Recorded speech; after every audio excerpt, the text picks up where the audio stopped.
कि जिस तरीके से चुनाव में लूट मचाया गया है, हम हारे नहीं है, पर जिस तरीके से लूट के हराया गया है, मैं आपको मतलब सुबह से मैं ऐसे 100 कैंडिडेट से बात कर चुका हूं जो मुझे कह रहे हैं कि 17C फॉर्म पहले भी कहा हूं, मैं फिर कह रहा हूं कि ईवीएम जो ईवीएम में वोट होता है वो शायद ना मैनिपुलेट हो, लेकिन ईवीएम्स कैन बी रिप्लेस्ड। तो बहुत जगह से हमारे पास फीडबैक आया है और ये रिटर्निंग ऑफिसर को काउंटिंग वाले दिन पे जमा भी दिया गया है कि जिस ईवीएम पे वोट हुआ है, जब उसको काउंटिंग टेबल पे मैच कर रहे हैं तो सीरियल नंबर 17C के साथ मैच ही नहीं कर रहे। ऐसे 10 ईवीएम कल्याणी से आया है, मेमरी से आया है और इनका सारा चिट्ठी जमा हुआ है। ऐसे 100 काउंटिंग सेंटर्स है, 100 एसीज है, जहां पे आप अगर कोर्ट में जाओगे, चैलेंज करोगे, तो 2 बजे के बाद सारे काउंटिंग एजेंट्स को हटा दिया गया, मार के भगा दिया गया और वो सारे सीसीटीवी फुटेजेस में रिकॉर्डेड है। आप मुझे बताइए 2 बजे तक जहां पे 90% 80% काउंटिंग कंप्लीट होना चाहिए, आप कल टाइम स्टैम्प देख लीजिए इलेक्शन कमीशन का, दोपहर को 2 बजे तक 2:30 बजे तक सिर्फ 4 राउंड काउंटिंग हुआ था और 20 राउंड बाकी है, कहीं 24 राउंड बाकी है, कहीं 25 राउंड बाकी है, कहीं 18 राउंड बाकी है। मतलब 10% 15% आपने काउंटिंग करके वो लीड दिखा दिया और माहौल ऐसा बना दिया मीडिया के सहायता से कि ये दिखाने के लिए कि बीजेपी जीत चुकी है। और जोर जबरदस्ती, वहां पे कोई स्टेट का आदमी था नहीं, आप जिसको बिठाए काउंटिंग ऑब्जर्वर सेंटर का आदमी है, माइक्रो ऑब्जर्वर सेंटर का आदमी है, रिटर्निंग ऑफिसर इलेक्शन कमीशन ने बिठाया है, स्टेट के आदमी को हटा के अपने खास लोगों को बिठाया है।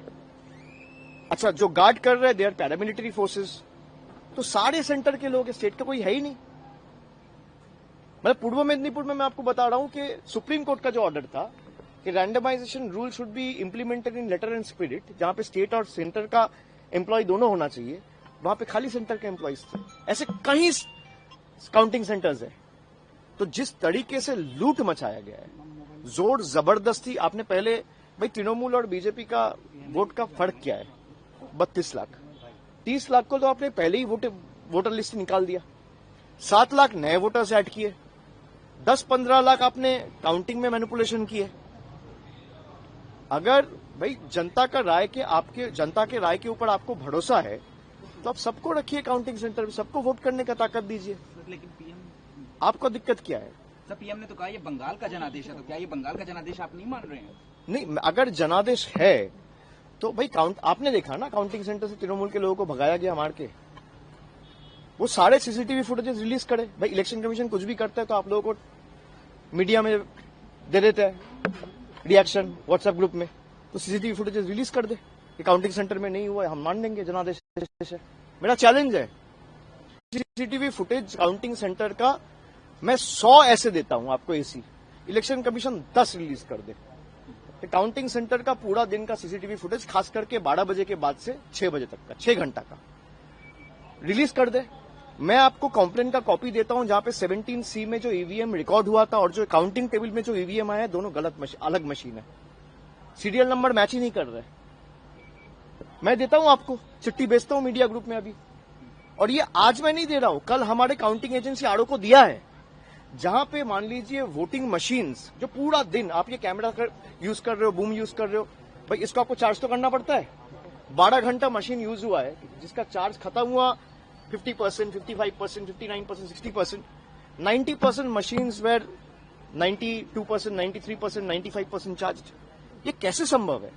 देखिए, चुनाव आयोग शामिल है या नहीं है, लेकिन ये तय है कि चुनाव आयोग की जो जिम्मेदारी है वो उसे नहीं निभा रहा है। चुनाव आयोग की जिम्मेदारी है निष्पक्ष चुनाव होना। अगर निष्पक्ष तौर पर चुनाव नहीं हो पा रहा है तो इस स्थिति के अंदर मुझे लगता है कि चुनाव आयोग के ऊपर अगर सवाल उठ रहे हैं तो वो बिल्कुल जायज है। और क्यों एसआईआर बिल्कुल उसी समय होती है जब किसी राज्य में चुनाव आने वाला होता है और आनन फानन में होती है, जल्दबाजी के अंदर होती है। क्यों नहीं पहले करा ली जाती? जहां 3 साल का समय पड़ा है, 4 साल का समय पड़ा है, पहले क्यों नहीं करवा ली जाती? क्योंकि अगर आप पहले एसआईआर करवा लेंगे तो लोगों को समय मिल जाएगा, अपनी वोट्स को चेक कर पाएंगे और वोट्स जो है वो बन भी पाएंगे। लेकिन चुनाव आयोग शुरू से ही पश्चिम बंगाल में जब से चुनाव का जो आहटें शुरू हुई थी, उसी वक्त से वो लगातार टीएमसी को कह रहे थे जो भाई इस बार किसी को कुछ हम मतलब किसी गलत गतिविधि में हम नहीं रहने देंगे, निष्पक्ष फेयर तरीके से चुनाव करवाएंगे, और वही हुआ। देखिए मैं आपको बता देता हूँ, ममता बनर्जी के जो ऑफिस पे छापा पड़ा, पीके वाला जो ऑफिस था, जो इलेक्शन ऑफिस था, वहां छापा पड़ा, वहां ईडी ने, सीबीआई ने रेड करी। आप ये बताइए, किसी के निजी कार्यालय पे, अगर सरकारी कार्यालय होता तो समझ में आता, कोई पब्लिक ऑफिस होता तो समझ में आता, आप किसी के घर में निजी कार्यालय के अंदर घुस करके रेड कर देते हैं और ये ड्रामा और ढकोसला करने की कोशिश करते हैं कि आपको वहां पर पहुंचकर करना क्या था, आपका टारगेट क्या था। आपका टारगेट ये था कि वहां पहुंच करके आपको चुनाव प्रक्रिया को अफेक्ट करना था। जो सिस्टम है, जो डॉक्यूमेंटेशन है, क्योंकि चुनाव की तैयारी लगभग 2 साल पहले शुरू हो जाती है और 6 महीने तो पूरे युद्ध स्तर पर जो है चुनाव की तैयारी चल रही है। आप जीते हैं तो जश्न मनाते हैं, बीजेपी जीती है तो मिर्ची लग जाती है, चुनाव आयोग गाली देते हैं आप। देखिए, हम तो सच के साथ हैं, हम तो सच के साथ हैं। अगर मैंने वाराणसी के चुनाव को नजदीक से ना देखा होता तो मैं शायद भाजपा पे आंख बंद करके यकीन कर लेता कि भाजपा सही है। और आप ये सवाल इसलिए पूछ रहे हैं क्योंकि आप वाराणसी में मौजूद नहीं थे और मैं वाराणसी में मौजूद था जब हमने चुनाव की धांधली, एक एक स्तर पर होने वाली धांधली अपनी आंखों से देखी, प्रशासन को आंखें मूंदते हुए अपने सामने देखा, इलेक्शन कमीशन की चिता जो है हमने अपने सामने देखी। इलेक्शन कमीशन मर चुका था, लोग कंप्लेंट कर रहे थे, दिल्ली में कंप्लेंट हो रही थी, फोन किए जा रहे थे। इलेक्शन कमीशन बिल्कुल मृत अवस्था में वाराणसी में था। अगर वो जगा हुआ होता तो मैं दावे के साथ कह सकता हूं कि नरेंद्र मोदी जी चुनाव हार गए होते और आज वो देश के प्रधानमंत्री नहीं होते। चुनाव आयोग बेईमान है, ये कह रहे हैं आप? बिल्कुल, देखिए वो तो अब ये तो स्वाभाविक ही आपके सामने है सारी चीजें। चुनाव आयोग किस तरीके से इलेक्शंस को मिसमैनेज करने का काम कर रहा है, किस तरीके से चीजों को खराब करने का काम कर रहा है।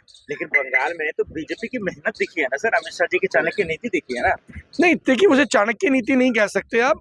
पैसे लेकर के, पैसे के आधार पर अगर आप बात करते हैं कि खरीद फरोख्त करना होता है तो उसे राजनीति नहीं कहा जाता, उसे रणनीति नहीं कहा जाता, उसे दलाली कहा जाता है। कौन कर रहा है दलाली? जो खरीद फरोख्त कर रहे हैं। और हर गंजे का मतलब चाणक्य नहीं होता। आप भी सम्मान कर रहे हैं सर गृह मंत्री। नहीं तो भाई, मैं तो चाणक्य का सम्मान कर रहा हूँ, गुरु चाणक्य का सम्मान कर रहे हैं हम, कि हर कोई गंजा व्यक्ति अगर अपने आप को चाणक्य कहने लगेगा तो ये गुरु चाणक्य का अपमान होगा। जो नतीजा है ये निष्पक्ष नहीं है बंगाल का या 5 राज्यों का। निष्पक्ष नहीं है, दिल्ली के नतीजे भी निष्पक्ष नहीं थे। और दिल्ली में भी अगर आज आप दोबारा चुनाव करवा लेते तो आप देखेंगे कि भाजपा को बड़ी बुरी तरीके से लात मारेगी जनता और दिल्ली से निकाल के बाहर फेंक देगी। मतलब दोबारा चुनाव का आप इशारा कर रहे हैं? होना चाहिए। जो स्थिति बन रही है वो मुझे लगता है कि वो चीजें ठीक होनी चाहिए। इससे क्या होगा फिर? देखिए, जो निष्पक्ष चुनाव है वो होना चाहिए, उसमें कोई दो राय नहीं है। अगर दिल्ली में चुनाव निष्पक्ष नहीं हुआ तो दिल्ली में दोबारा होना चाहिए, बंगाल में निष्पक्ष नहीं हुआ तो बंगाल में भी होना चाहिए।